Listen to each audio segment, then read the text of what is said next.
Good morning, everyone. I'm Tabitha Hassell with Tabs on Tap. No fun little videos this morning. I got in trouble yesterday, so some of you might be popping through while I am introducing the show. I'm going to have to come up with some sort of little commercial to put at the front of my very own with some of my very own music. I love playing those little videos in the morning before the show starts because some of them, are informative, sometimes they're just fun, but not today. I Yesterday I posted one. I can't even remember what it was. It was about the flag and just some patriotic stuff. And as soon as the show over was over, I got this big zing on pretty much every social media site that said, "You can't play that. That's copyrighted music." I'm like, okay, well, why did that person get to play it and put it out there? If they put it out there, why can't I use it? But I cannot. so, so much for that. So you'll just see me popping on until I can come on and figure out an intro, which I just don't have time to do. I remember when I first started the show, a friend of mine who's on another show was going to help me make an intro. And then I'm sure he's just too busy to do it. So I'm just going to have to do it myself. And I don't. I'm on my last warning with pretty much every social media platform there is, including Facebook. Facebook sent me a message yesterday. They said if you play another video with copyrighted music, your show, your live streaming capabilities are going to be taken away forever. So I'm like, all right, I better just not do that again. They've been warning me for a while. I hope you guys are doing good today. Unfortunately, no Colonel Joe Adams joining us this morning. I thought that he was joining us, and I had sent him the links and all the good stuff and prepared for him to join us, which is why I'm running a little bit late. But he thankfully Deanna is feeling better. His wife Deanna, but he needs to rest up a little bit. Had a long night, and he's going to join us on Thursday, so that's good. So we're just going to talk about a lot of different things. I didn't have anything specifically prepared because I thought he and I were going to be talking about some issues, but hey, we'll wing it. We got lots to talk about, no question about that. Good morning, Dee. And I got to end right at 9 o'clock, unfortunately, because I've got to get to work, and so much going on. The only thing I can say, we've got to be really thankful. It's going to be a beautiful day today. We got a couple beautiful days ahead of us, and I love that. I'm so tired of cold weather. I don't know about you guys, but I am so tired of cold weather. I don't like cold weather to begin with. I growing up in the Chicago suburbs, we get used to having cold weather pretty much all the time in the fall, winter seasons, and I'm done with it. I'm just done with it. Now the difference is here in the St. Louis area, when it snows, it usually just melts within a day or two. We've had a lot more lingering around lately than what I'm used to, and I'm okay if it wants to snow for Christmas. My son every year says, "Oh, I hope it snows on Christmas." Which is fine. It's pretty. We'll live with it. We'll live with it. But I do have a lot to talk about today. Yes, winging it, but also real topics going on. I'm going to talk a little bit about the Brown University shooter. I mean, yeah, they released some video. What's going on there? People are starting to talk. Like, do they really want to find this guy? What are they doing to find this person? And it doesn't seem like a whole lot. Where's all the video? So we're going to get into that. I want to talk about Trump's comment, about Rob Reiners passing, and he and his wife's passing, and what you think about that. What will Trump's base think? Is there a double standard after the Charlie Kirk assassination? We're going to jump into that. Good morning, Sherry. Just lots of stuff to talk about. We'll talk about Senator Mark Kelly, who is being still investigated for his seditious comment asking the military to disobey their top commander.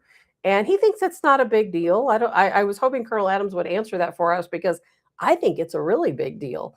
And Senator Mark Kelly is just kind of washing it aside like, oh, well, no big deal. What I did wasn't wrong.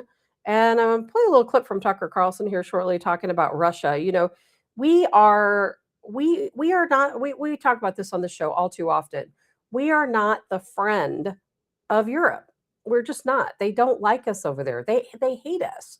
Remember when the Queen was alive, the Queen of England, she did not like Donald Trump. At least that's what was pretty clear in the media. Most of the royal family does not like Donald Trump, from what we understand. And now Prince William seems like he has an okay relationship with Donald Trump when they've met, they talk and so on, or at least are friendly. but maybe he's just being diplomatic. But they don't run the country anyway, right? They're not making any decisions. They're just more of a symbolism these days. But we have the government in of course Europe, across the UK. NATO is not our friend. So we're going to talk about that. What would we be better off to do? If you know me and you've been watching the show for a long time, you probably already know how I feel. Yes, we need to withdraw from NATO, don't we? I am 100% for withdrawing from NATO. Gosh, Legos, NATO. And I know there's some legislation being drafted, being submitted for exactly that. Let's withdraw from NATO. Didn't Trump campaign on withdrawing from the UN and NATO? I certainly believe that he did. Good morning, Linda. Good morning, Mandy.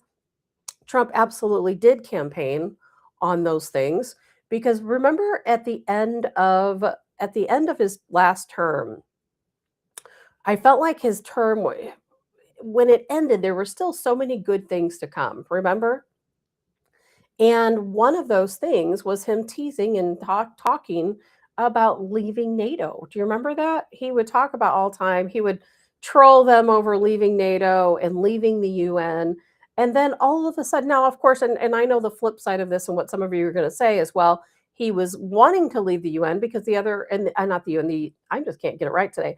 He was talking about leaving NATO because other countries weren't paying their fair share. And so the excuse a lot of us conservatives give now is, well, now the other member countries are paying their fair share. So now Donald Trump doesn't want to leave NATO. And that upsets me. That upsets me because, I don't care about people paying their fair share. It's the fact that NATO leaders did every single thing they could to keep Donald Trump out of office. They absolutely hate us. They hate free speech. They hate everything we stand for. That should be pretty obvious, shouldn't it? I mean, if we lived right now in the UK, I wouldn't have this show. None of us would even know each other.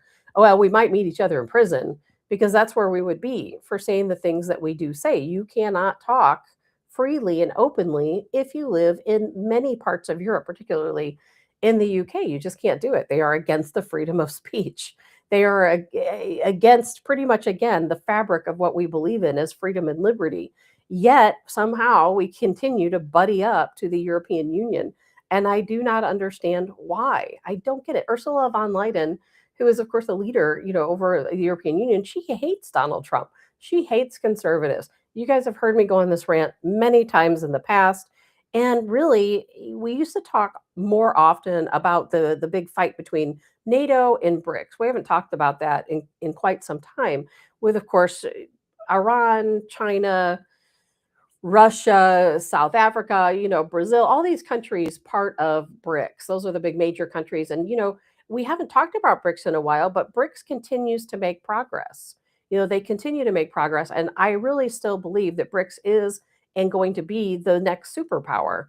And we, due to our own policies under Democrat rule, we're that great we're that great country in history that falls, a great empire that falls, and we've done it to ourselves.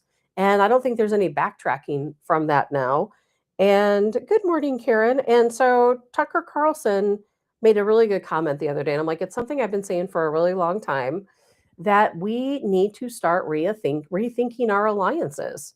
We need to rethink our alliances. And I know a lot of people, including some of the people who listen to the show, want to say Russia is also not our friend. Russia is our enemy. Putin is our enemy. Oh, he was part of the KGB and all this other stuff. Well, I'll tell you what, Russia is really, truly a country that would be our best ally. And whatever it is you think of Russia, if you think, oh, they have a weak military, well, they have been holding their own against all of NATO. Think about that. And the United States. Here in the United States, we're so powerful and we've sent all these weapons and money and all this stuff over to Ukraine. And still, Russia holds their own. They continue to make progress. Ukraine lost that war off the get go, you know, and we, because of us and because of NATO, Ukraine has managed to survive. Zelensky has managed to hold off elections and remain the president. And Russia continues.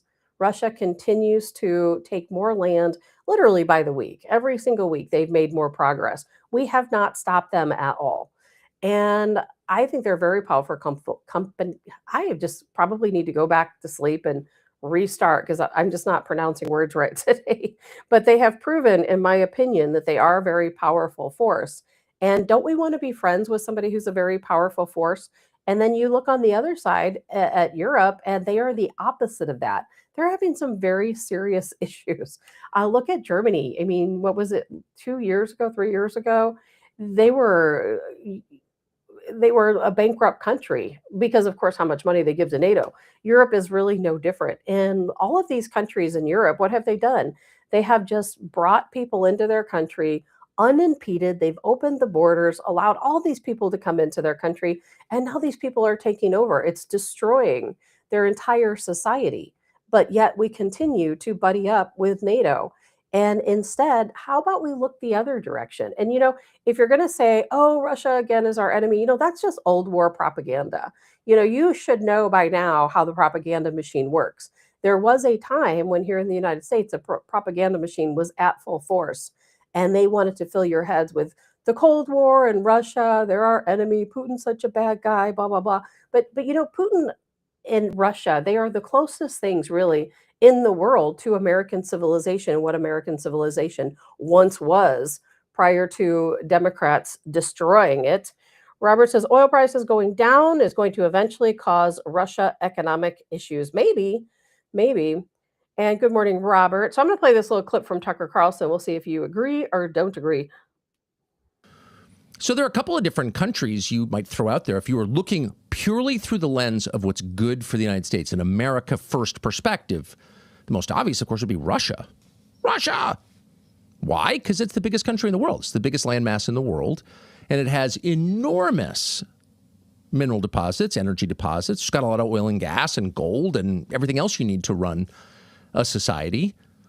And it also has a formidable military, by far the biggest on that continent, on the European continent, and huge manufacturing capacity. So, like, if you needed an ally to help you in a conflict, or if you needed a country in which to stage a fight with some other country, a place to put air bases, for example, Russia would be like the best, of course. I couldn't possibly agree more. I couldn't possibly agree more. And I think we all need to get on the same bandwagon about exactly this. We've got to let go of that old Cold War mentality and the propaganda that was pushed at Americans back then that still exists to this day, where people think Russia is our enemy. And it's kind of funny, some conservatives, I'll be out sometimes, working or wherever I'm at, and somebody will come up to me and they'll say, oh, Russia, Putin is getting the upper hand and blah, blah, blah. I'm like, why do you hate Russia? Why do you hate Putin? And nobody has a valid answer. No one has an answer. Oh, they hate us. Russia doesn't hate us.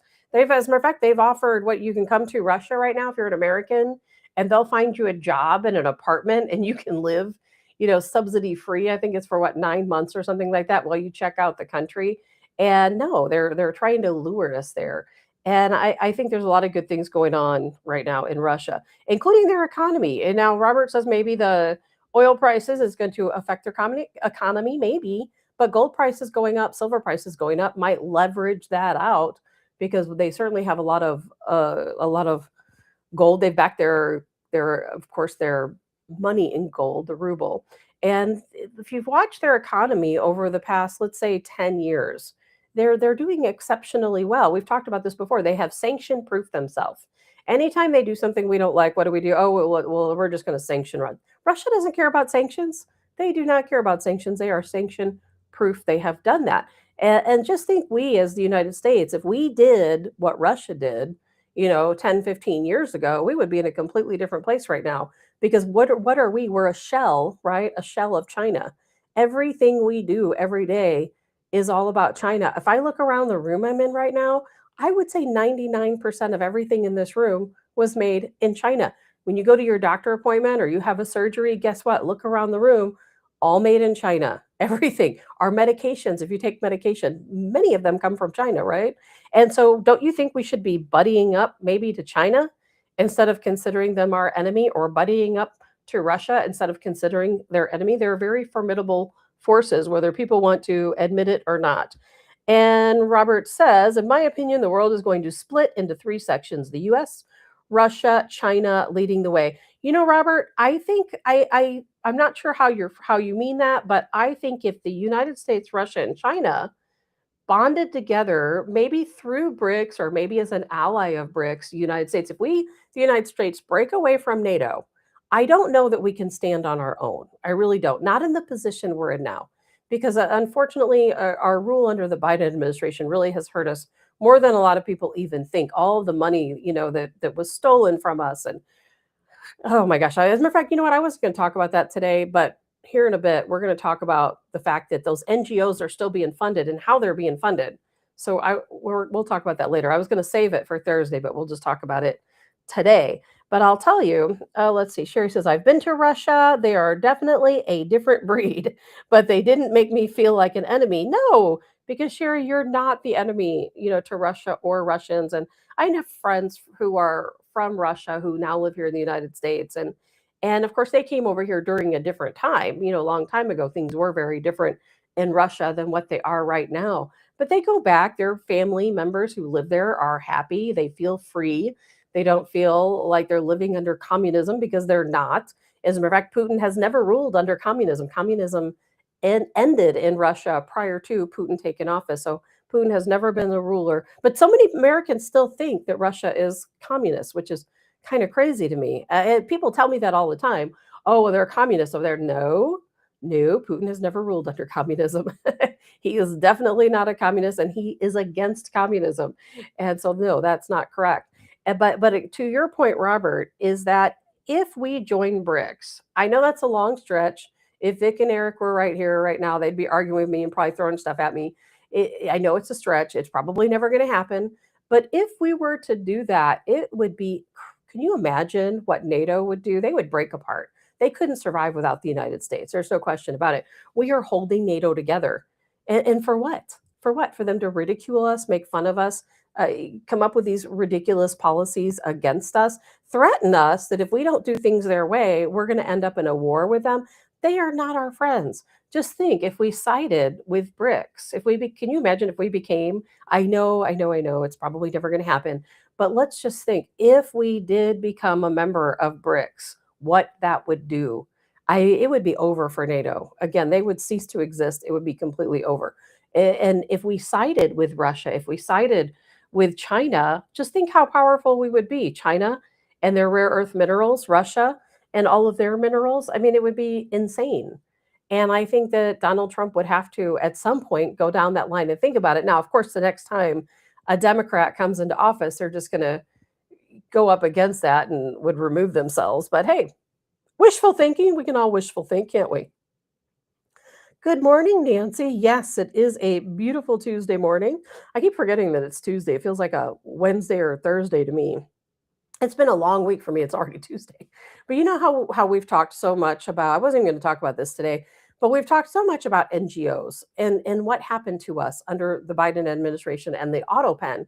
We all know that the Department of Doge uncovered all of these situations with these NGOs, where again, I know you guys know the story, but just to recap for anyone that doesn't, under the Biden regime, when they realized Trump was coming into office and they couldn't fund all of these ridiculous programs, which were really nothing but kickbacks and money laundering, then they decided we're going to open all these kind of like a shell company, an NGO, non-governmental organization. Many of these NGOs were just opened, weeks to a couple of months before Donald Trump took office because they were scared. They're like, okay, the money train's going to stop.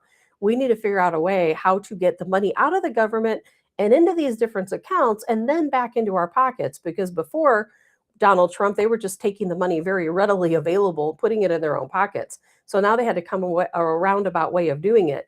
And the Department of Doge came in. They knew this was going on.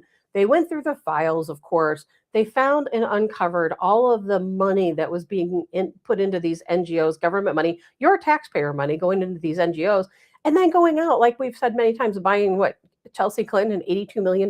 She got $82 million, of which she spent, what, a third of that on a home?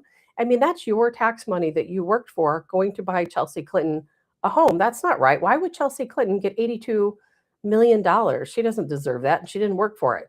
And she's just one of many. Well, then all of a sudden the Department of Doge put an end to these NGOs. And I think many of us, including myself, thought, okay, we put an end to that program. We put an end to the stealing. They're no longer stealing our tax dollars because of the Department of Doge. Well, now I find out that's not true at all. That I mean, that's all true, but they are continuing to steal our money. They've just found another way to do it. And this is probably going to break open sometime in the very near future. And you're going to remember us talking about it. So, what they have decided to do now, and this is Democrats and probably some Republicans too. The Republicans are not free from stealing money, stealing your tax dollars. Well, what they're doing now is they have we have, you know what an ambassador is? There's ambassadors to different countries. Well, we have ambassadors in various countries who are threatening the elections, threatening the elected people in various countries. And let's just say Guatemala, because Guatemala was one of the examples that I heard about. And what was happening is the ambassador to Guatemala was threatening the current administration and the people, the legislatures over in Guatemala, and they were saying, "Okay, we fund you with $1 billion a year, and you're going to take some of this money and you're going to put it into these NGOs. And if you don't do it, your government is going to cease to exist." That is so weird. Something just fell off my table. Not sure what's going on in here today. And so completely lost my track of thought. I have a microphone over here, and the microphone just like fell off the table, and I'm like, I have no idea how that happened. Anyway, Sherry says, like the U.S. depends on what part of Russia. Generally speaking, I agree. Some are very aggressive. Yeah, and you can't. I don't know about all the people, but the country itself, I think, is very much like Western culture. But either way, they're continuing to steal our money, continuing to steal your tax dollars. And when this blows open, it's going to be crazy because here we thought again that Doge stopped our tax dollars from going into people's pockets, but it's still happening. And what's happening in Guatemala is absolutely apprehensible. I mean, it's insane. So we have this United States ambassador over in Guatemala telling the Guatemalan government that we're going to continue to fund you, but you have to take a portion of those funds and give it back and put it in these NGOs. And if you don't, your government will cease to exist. And think about how many countries that's happening in. And they're really holding these countries hostage, taking their money, and it's just another way. So what they're doing is they're passing legislature here in the United States to fund Guatemala, let's say with $3 billion, and then $1 billion of that is going back into these NGOs and just going right back into their pockets. So nothing has ended, nothing has changed. Hopefully, I explained that in a way people can understand because I'm a little bit distracted this morning, which I do apologize for. I was planning on Colonel Joe Adams being here, so I had a whole different set of things to talk about. And at the last minute, I'm kind of changing, what I plan to discuss. But I think it's important for people to know that that's going on. Your tax dollars are still being stolen. And just think about the poor people over in the Guatemalan government. They're saying, okay, we're being held hostage by the United States. And no one even knows. Americans don't even know that this is happening to us, that you're passing legislature, you're taking your people's tax dollars and making them pay their tax dollars to us as aid.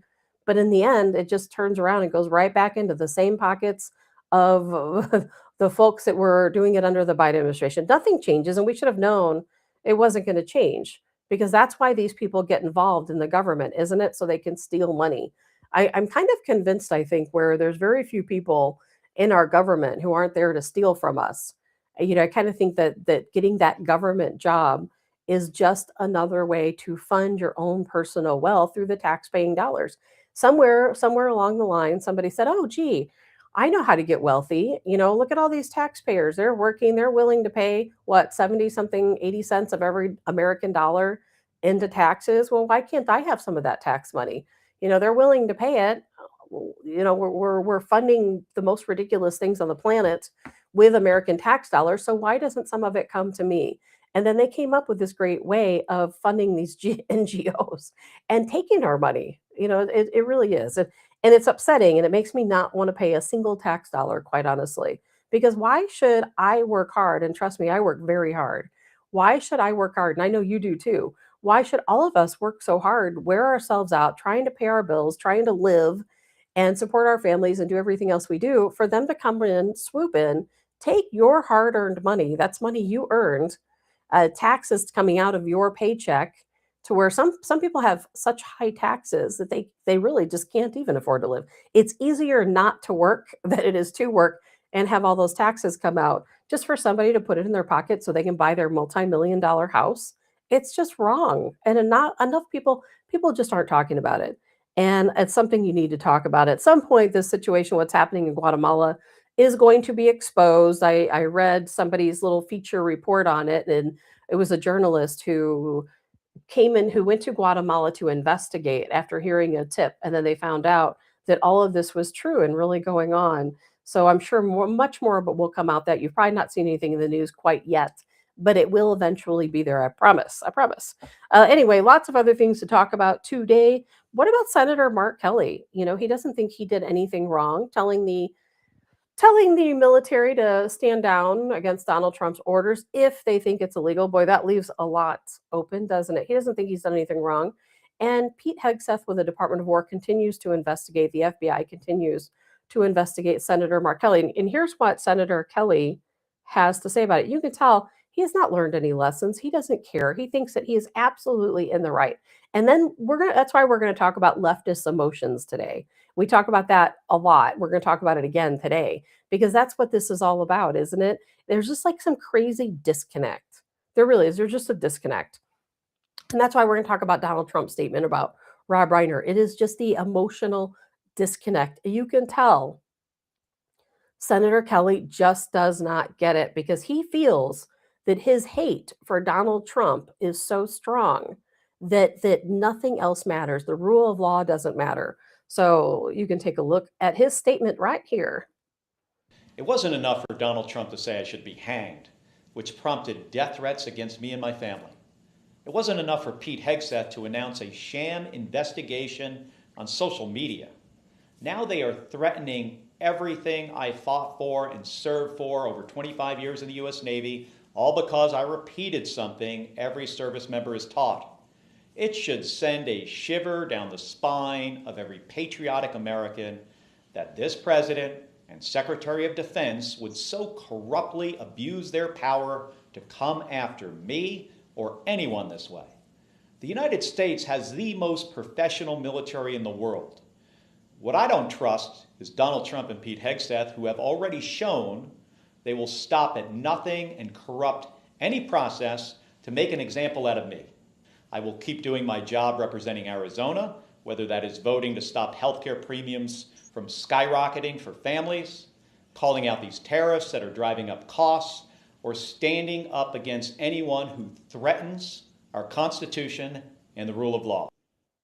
Okay, I want to stop this because do you see his uniform back there? What is that white dot over his uniform? Is that like I don't know what that is. Did he mark something out? So he put a white dot over it for his speech, or is it something that's holding his uniform jacket up? I saw that. I'm like, what in the world is that big white dot back there? I cannot quite figure it out. But when I look at it on my screen, it kind of looks like, because you can kind of see through it. It looks like they were kind of whiting something out, but I don't know what that would be. But I think it's really odd. And this guy is really odd, quite honestly. And he's wrong. He's thinking with emotion. He thinks, okay, I hate Donald Trump. Oh, you know what, Brenda? You're probably right. It's probably his hat tipped to the front. I hadn't even thought about that. Thank you for that, because I've looked at that so many times. I'm like, what in the world is that? But that makes absolute sense that it's its hat tipped over. Quite honestly, I don't feel like he has deserved the right to wear that uniform for the United States. I hope that they go after him with everything they have. Now, we've not seen a lot of accountability in this country, and I don't expect to see a lot of accountability, but I do hope in this case we just get a little bit, because you know what?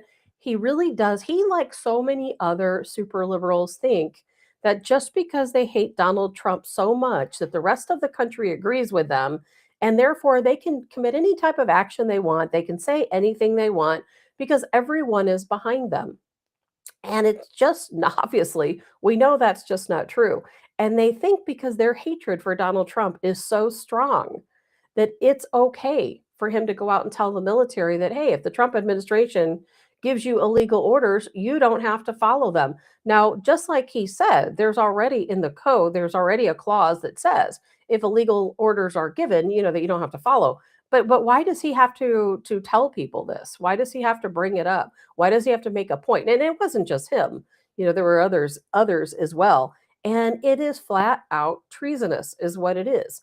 And of course, I think we all know what he really meant to say was that you are being given illegal orders and you don't have to carry them out. Now, he didn't come out and say quite to that extent that, hey, the orders you're already getting are illegal. But you know that that's what he was alluding to. You know that this man, when he made the comments, and the others too, when they made those comments, they fully said these things, expecting the military, some military members to say, oh, you know what, you're right. Whenever the Trump administration tells us that we need to strike one of these drug boats coming out of Venezuela, we can just stand down. We don't have to do it. Or when they tell us, to strike somebody over in Nigeria, well, nobody talks about it. We have troops, over in Nigeria right now, and on the ground, special forces doing some things to try to combat some of the violence against Christians over there. And of course, he's going to say, well, he thinks, like so many other liberals think, that the majority of the military doesn't like Donald Trump, that they don't want to follow Donald Trump's orders. And he's really just giving them a reason to stand down and not follow orders. And you cannot do that. It's seditious.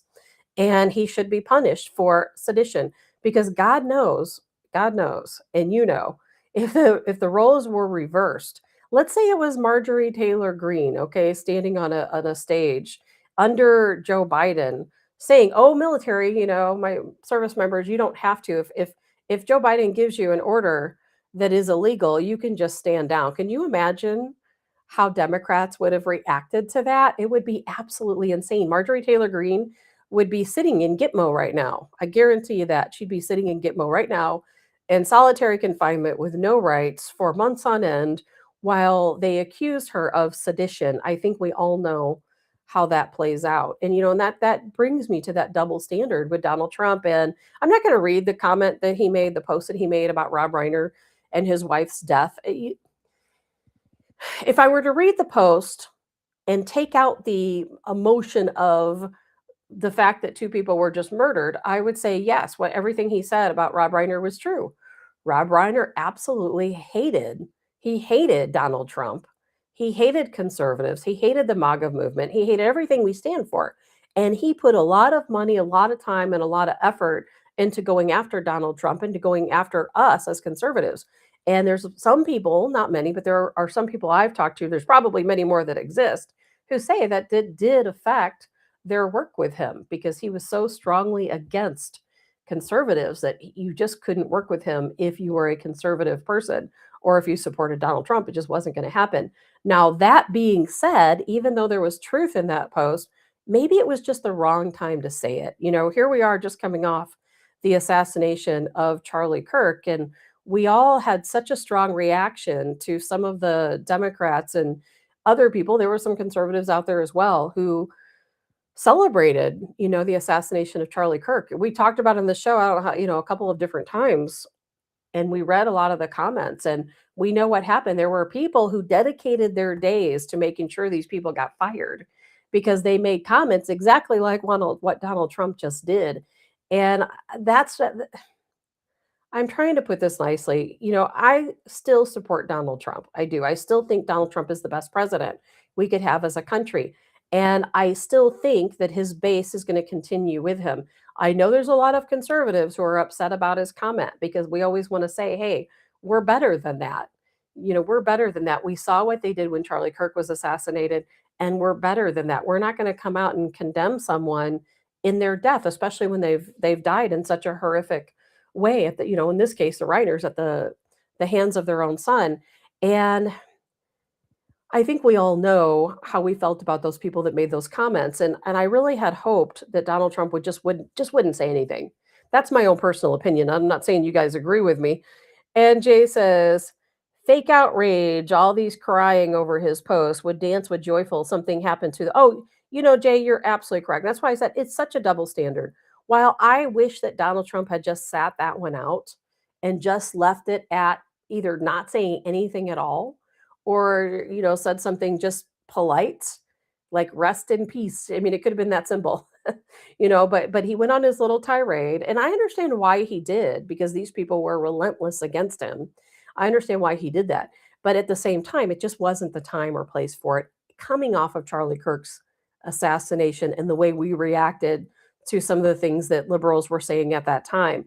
It's not a good look for him to go out and do something that we so strongly oppose Democrats doing.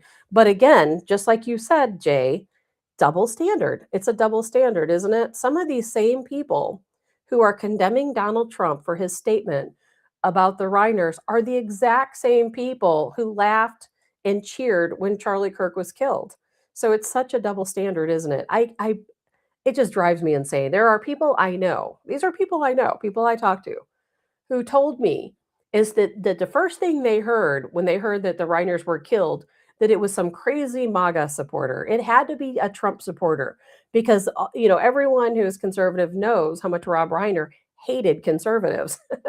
And so therefore, they as soon as they heard that bodies had been found, their first train of thought was, "Oh, it must have been a Trump supporter. Oh my gosh, a Trump supporter did this to the Reiners because of their political views." And then, of course, it plays out, and here it was their own son. And to that effect, I got to be careful what I say here because I don't want to go down that road too far. But their son was a product of his environment. Rob Reiner had said himself that he never told his children not to do drugs. He said, I'm a man of the 60s. Everybody in the 60s, everybody did drugs, and then they came out of it on the other side, and they went on to, be to prosper. And so he said he felt like a hypocrite telling his kids not to do drugs. And then, of course, he ends up with a son who is, of course, have some mental health issues and doing drugs. Those two things don't go together very well, as you know. And now I will say to my comment is that there's a lot of people who are really good parents who absolutely tell their children never to do drugs. And then their children still become drug addicts. We all know those people. So I'm not saying that that's the reason why his son became a drug addict because he never told him not to do drugs. I am saying that sometimes, let's say if you live in a liberal household and you promote hate and violence and you promote the same message that, I support gender, transitioning. From what I understand, and I could be wrong, so don't quote me on this one, I could be wrong, but I am told and I have read that the Reiners did support the transitioning of their son. Now, some people may say that's not true, but it is what I have read. And most of you probably have read it as well, that they supported him, they funded it, and unfortunately, you have all those hormones raging against each other, things can happen. And then we hear about this story about their son Nick going to the Conan O'Brien Christmas party with his parents, Michelle and Rob Reiner. And what I am hearing the story is he went to the party and he was just acting out of character. That he was walking around to all the people at the party asking them individually, "Are you famous?" And I think it was annoying his parents that he was doing this. They pulled him aside. And I think he was freaking everybody out going around doing this, asking different people if they were famous. That they pulled him aside and they said, "You're obviously on drugs again. You're acting crazy. You have to go back to rehab." Broke out in this big, huge fight. And then, of course, the next day, which by the way, the next day, the Reiners were supposed to meet with the Obamas. And I can guarantee you, when they were meeting with the Obamas, they were going to be talking about how they can help the shadow government, which Obama runs, destroy Donald Trump. I can promise you that's probably true. And of course, Barack Obama was going to be on the Jimmy Kimmel show, which he was. And that's where he revealed that he was supposed to meet the Reiners the night before, Sunday, when they were actually murdered their bodies were found around 3:30. And let's see. Jay says, we didn't elect Trump for his tact. You're right. And that's exactly where I'm getting ready to go. Scott says, I agree. Sometimes he should just be quiet about things. I agree, Scott. Sometimes you just can't say anything. Good morning, Kim. And speaking to your comment, Jay, we didn't elect Trump for this fact. I'm going to leave it up to, I'm going to show you a little interview clip here and with Scott Jennings, and he explains this very well. And I think what he says is absolutely true, that some of us, we don't like it. I don't like what Trump said. I wish he didn't say it. There's been many things Donald Trump has said over the years that I wish he didn't say, that I wish he would just hold a little bit of restraint and a little bit of tact and say, okay, this is the truth, but I need to set the truth aside, because if I say the truth right now, it's going to be a really bad look. There's going to be a lot of really bad optics. I'm going to look like a really bad person. I'm going to fuel the fire even more than I already have. But then here's Donald Trump, and he wants to fuel the fire. That's his goal. He likes trolling people. He likes fueling these fires. He likes throwing this stuff out there. And I don't agree with it, but that doesn't make me not support him. So I'm going to play this clip for you here. It's a pretty short clip. Some conservatives are warning President Trump's words and actions are starting to cause cracks among Republicans and even his diehard MAGA base. Less than 24 hours after Rob Reiner and his wife were found murdered, instead of heartfelt condolences, Trump attacked the film legend online. Radio host Eric Erickson wrote, "This is the sort of stuff that exhausts people who like the man." And former Congressman Adam Kinzinger said, after Trump's post, to still support him is nothing short of insane. All right, I'm looking at you. What do you think of that? Well, I don't take any political advice from Adam Kinzinger, and I wouldn't advise anybody to do that. B, look, I've been hearing for 10 years that Trump's going to lose his base over this or that or the other. And for millions upon millions of Republicans who support what he's doing, who have lived through the last 10 years, they have learned to take Donald Trump for who he is, all in, all the time. And they are very appreciative of what he's doing for the country. They like what he's done on taxes. They like what he's doing on immigration. They like that he lives up to his campaign promises.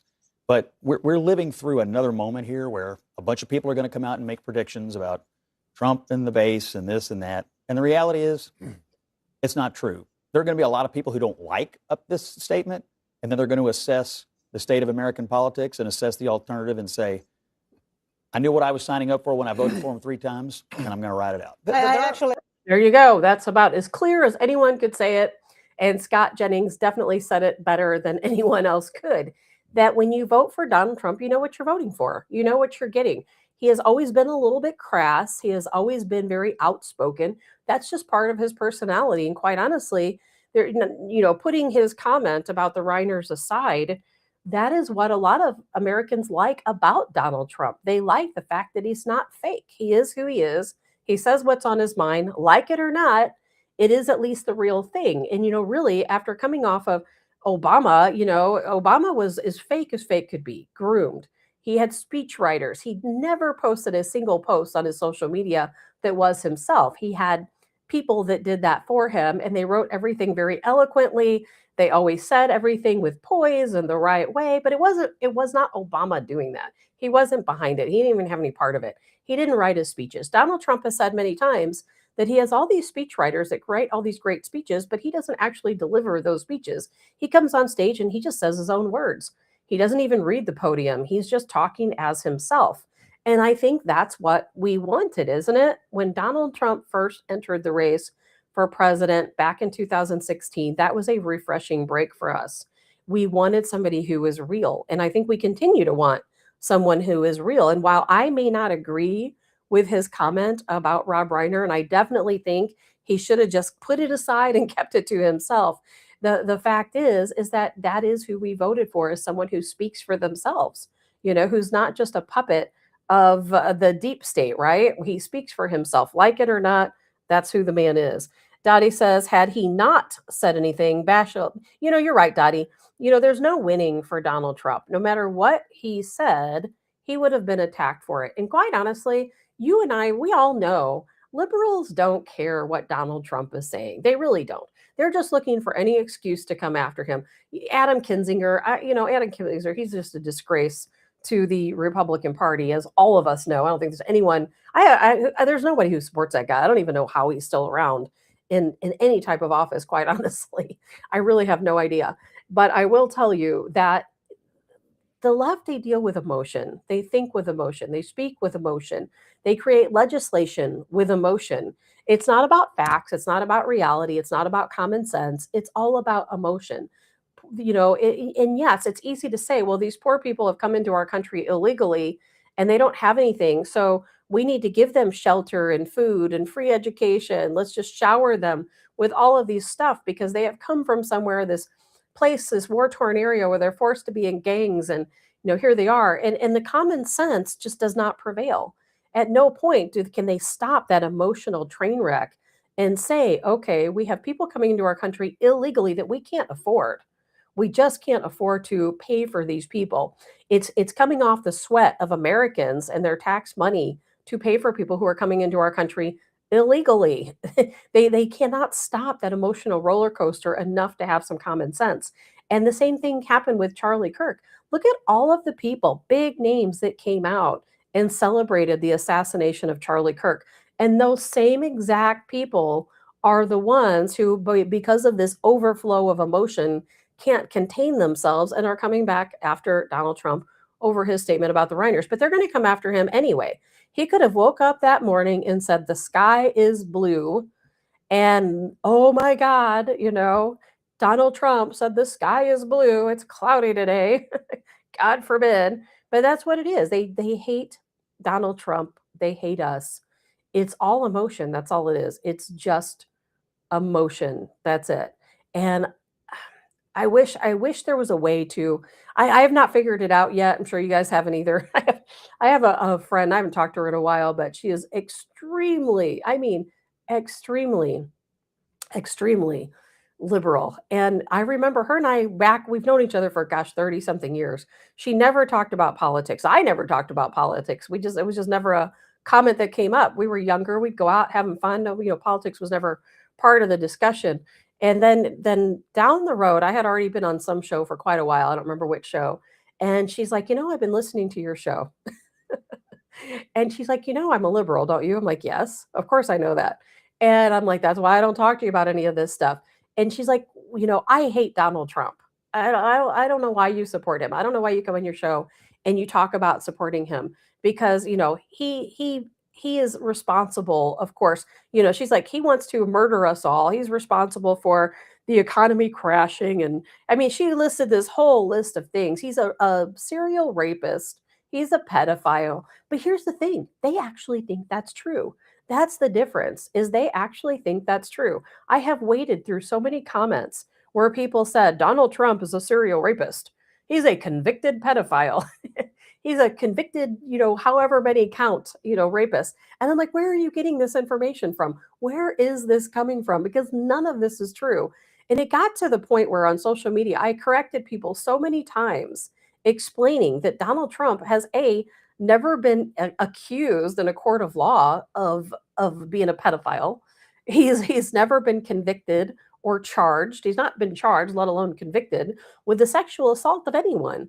And yet they continue to believe it. And so what's happening is we have an entire brainwashing of a portion of our society, in which this portion of our society, due to media, this is the media brainwashing, guess what? At the helm, of course, of the deep state, the cabal, whatever you want to call them, they have funded the media in the United States to put out this narrative that Donald Trump is a pedophile, a rapist, that he, wants to murder children, he wants to murder liberals, all of this crazy stuff.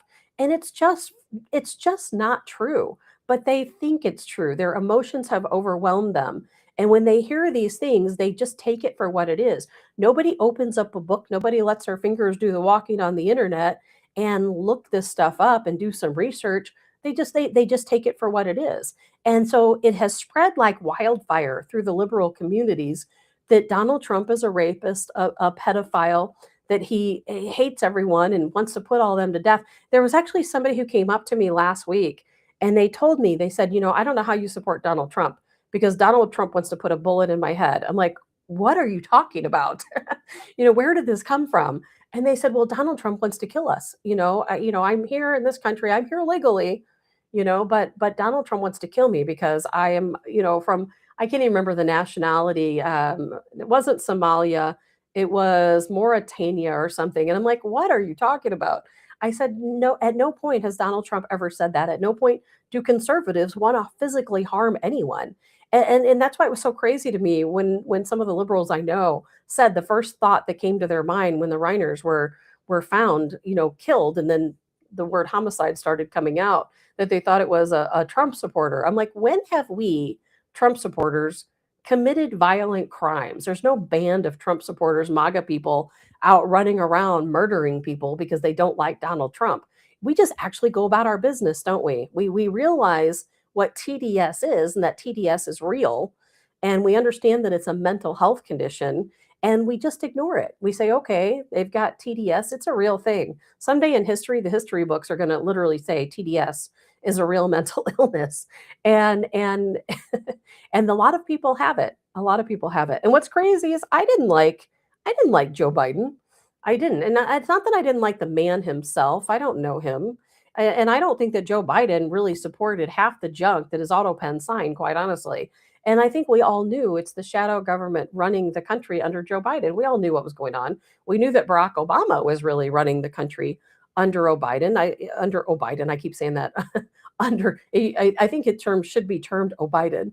I think we all knew that was what was happening. But at no point have I or any of the conservatives I know ever sat down and said, I hate Joe Biden so much that I think he should be dead, or that I hate Obama so much that he should be dead, or Kamala Harris when she was running. I hate her so much that she should be dead. I don't know one single person who has ever said anything like that. I don't know one person, and trust me, I talk to a lot of people. I don't know one person who has ever said they want to cause physical harm to liberals. I think we're all in a posture where we expect the harm to come to us, so we're ready to defend ourselves. But I don't know anyone who wants to cause harm onto someone else. The problem we're getting is that the sentiment that we're such terrible people and dangerous people, and that if you follow Donald Trump, that you're going to go out on some murderous rampage and kill a bunch of liberals, it's going to catch up with us. The media propaganda to hate conservatives is going to catch up with us. And I feel we are kind of at that moment right now. And I was really looking forward to Colonel Joe Adams joining us today. And we'll pick this back up on Thursday, because I think we've reached that boiling point to where we're seeing these attacks over and over. I didn't even know about this until today. There was an attack in Washington State the other day where it was a Muslim man in Washington State. He was at a train station. He called 911 with the intent of ambushing police. He called 911, reported an emergency. A police officer arrived, and then he stabbed that police officer, slashed his face, and then stabbed him in the back 2 times. And we're going to see more of this. We're going to see more of these ambush style attacks against law enforcement. Why? Because the media is propagandized by the deep state, and they want people to be brainwashed thinking the police are the enemy. ICE is the enemy. I watched countless videos this morning when I first woke up about people. I'm not going to play them all. I did load one up today, but I'm not going to play it because I don't have that much time today. But here was an ICE agent walking down the road, and these people are standing on both sides of the road, protesters, throwing big chunks of ice at this guy. And I'm like, why aren't these people being arrested, or worse? Why isn't something being done? Why are we allowing our ICE agents and our law enforcement officers to be handled in this way? It's just wrong. I mean, I really, that's only one of the big disappointments I have in the Trump administration. I think we should be doing more to protect our law enforcement. For me, law enforcement is always going to be number one. We have to protect with law enforcement with everything we have. And when I watch these people throwing big chunks of ice at an ICE agent, I mean, literally walking down the street, it angers me and upsets me that something's not being done. It wouldn't take much to go out there and arrest every single person doing this. And if we continue arresting people who are attacking our law enforcement officers, maybe we wouldn't see these attacks so often, because it's just a matter of time before those attacks escalate. Now we're seeing situations where we're having shootings. Look at Bondi Beach. Now, of course, that was an attack against some people celebrating Hanukkah, but it's the same thing. It's they're attacking somebody who is in a different religion. Now, we can go down that road of false flags. We did yesterday. We're not going to do that today. But I'm very worried heading into the holiday season. Look at how many yesterday we heard of a plan foiled. I don't know if you heard it or not. There was a plan foiled where there were men. Was that in New York City, New Jersey, somewhere over on the East Coast? Or was it North Carolina? I can't recall. But these men had planned to go to a daycare. They were going to attack a daycare full of children. That was their plan.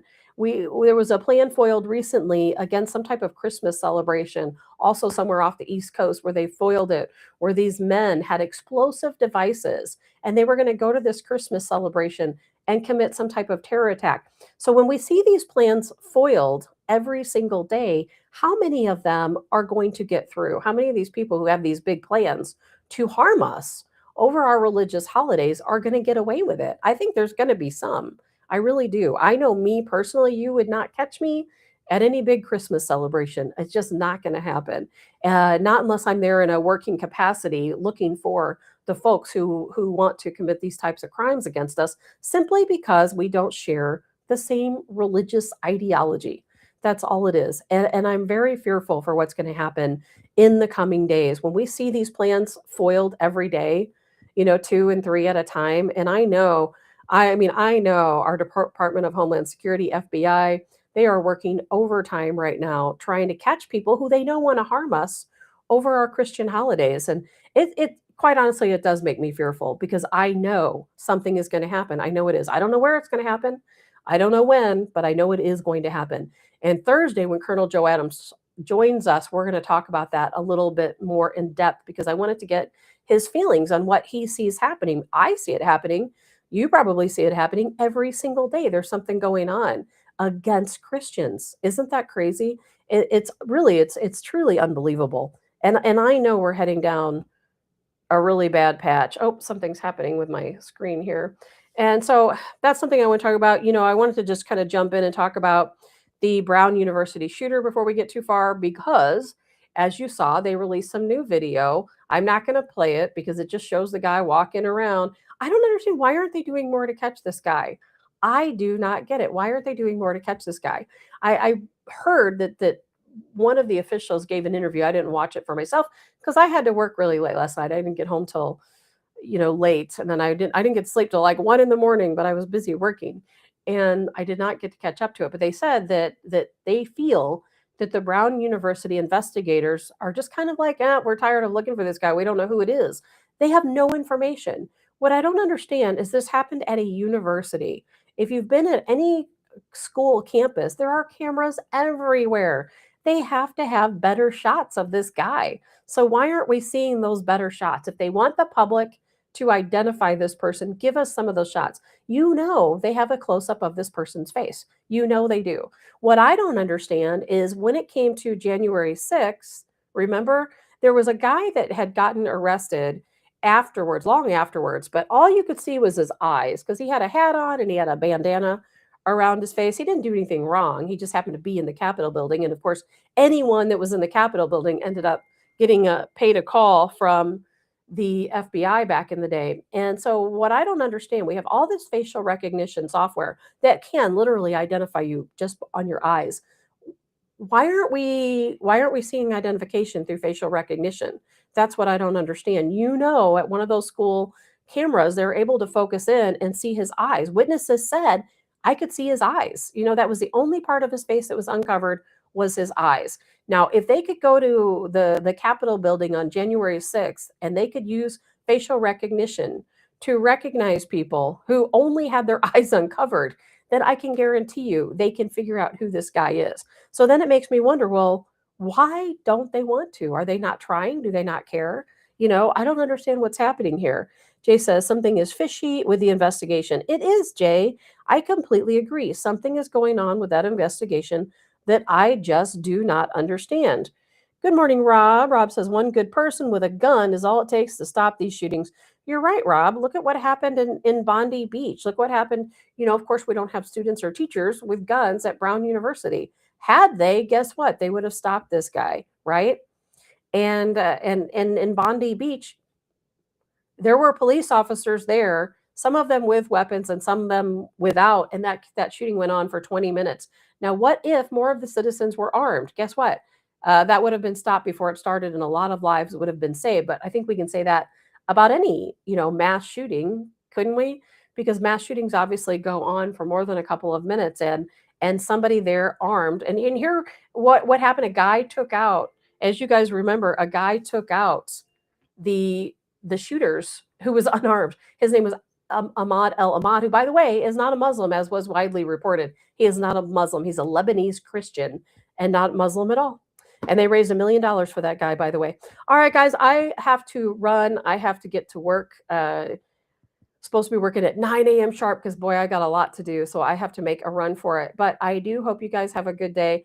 I will be back on Thursday. As you guys know, I have to work tomorrow, so I will not be here. Unfortunately, I'm going to be working out a plan, hopefully in the new year, where Colonel Joe Adams is going to be taking over Wednesdays for me, or at least some of those Wednesdays, because Wednesdays is always my busy day. But I will be back on Thursday with Colonel Joe Adams. We're going to talk about some of this stuff, and we're going to talk about the impending threats that we face over the holiday season. And I really do. I hate to say it, but I think something's going to happen. And I see the writing on the wall. I think there's so many things planned that we just can't foil them all. And I think we're in for a tough time. And Rob says the guy had 10 minutes to videotape. He could have taken them out at any point. I know, it's crazy, isn't it? All the video. All right, guys. Thank you again so much for joining me. I'm Tabitha Hassell with Tabs on Tap, and I will look forward to seeing you all on Thursday. Have a good day and enjoy this beautiful weather while we have it.